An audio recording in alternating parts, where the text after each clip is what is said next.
me about this new report, Ann Arbor, Detroit Innovation Corridor. Well, I'm so lucky, Zoe, that the folks here at the Detroit Chamber, at the University of Michigan, in the mayor's office, said, I'd been pushing this for a while, gently. Yes. Saying there's Ann Arbor with this spectacular research university, Detroit, which is kind of the symbol of a city that's rebuilt itself. And they came and said, would you do this report? And I was like, yeah. You're like, it's I'd be like, there's already. nothing I'd rather do. So Yeah. what I did, probably for the past 6 months, is really try to enumerate the assets and sort of look at the playing field.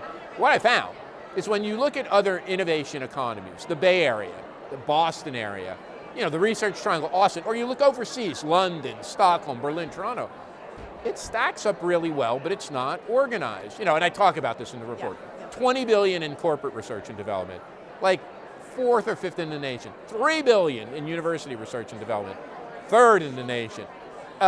Labeled this area as one of the best emerging, or the best emerging startup ecosystem. And because of affordability, Bay Area's gotten expensive, New York's crazy expensive, even Austin and Miami, affordable quality of life. And then the idea is, how do you pull it together and don't have, the business community in Detroit, in the center city, and then a college town. And here's the rub. When I looked at this, I should have known it, but it's not just having everyone says, well, you need a great research university like Stanford. You need a great research university like MIT. You need a great research university like Michigan or Michigan State. What I noticed in every one of these places, it's a great college town and a great city. Mm-hmm. Right? It's not San Francisco, it's Palo Alto, where Stanford was, and San Francisco. Yeah. It's not Boston, it was Cambridge, little town, college town, and Boston. Research Triangle has 2, Durham and Chapel Hill with Raleigh, Boulder and Denver. And then I said to myself, this is a no-brainer. Right. You have both components and more, you got to put it together. I'm curious about if, in your mind, having read the report, one of the things I did notice is a lack of sort of policy prescriptions, right? So I want to allow you a magic wand here, Richard, Florida, and if you were allowed to pass, whether it's one piece of legislation, get these stakeholders to do one thing right now, to take what you've put together and really try to start building what needs to happen, what would that be? I would say there's 3. Okay, you get 3 magic wands. Okay. And I didn't want to prescribe this in the report because I'm an outsider. I'm not part of this. People like me, but I wanted the environment, the stakeholders to figure this out and this be a spur. But now you put me on the spot. First thing is they need to get organized. And I know the chamber wants to do this, the university, but they need to find a group. I don't want to prescribe who's on that, which universities, all the universities, but they need a group of business, university, and civic leaders to work this problem. I called it a Detroit-Ann Arbor Innovation Alliance. Call it what you will. I don't want to dictate it. They need that.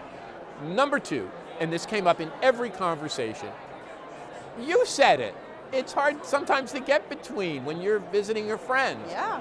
We need better transit. Transportation. I mean, when that was said this morning, folks, the room broke into applause. That was the only applause line that someone on my panel said, we need transit. Yeah. We need transit. Now, I have 6 nieces and nephews at the University of Michigan. It's a schlep to get here. They take the bus, they go in a car, they go in an Uber. Transit, making this seamless the way it is in Boston, New York, the Bay Area. The third one that came up, there's a lot of conversation about advanced mobility. Obviously with the auto industry, Michigan Central, the computer scientists, the AI people. But we talked a lot with the business leadership here about a second thing, urban innovation. This is the place that has rebuilt itself. Michigan Central is it's the shining example for the world. What if we thought about new building technology, new construction technology, new ways of building communities, new ways of using artificial intelligence, new ways of connecting people through new mobility?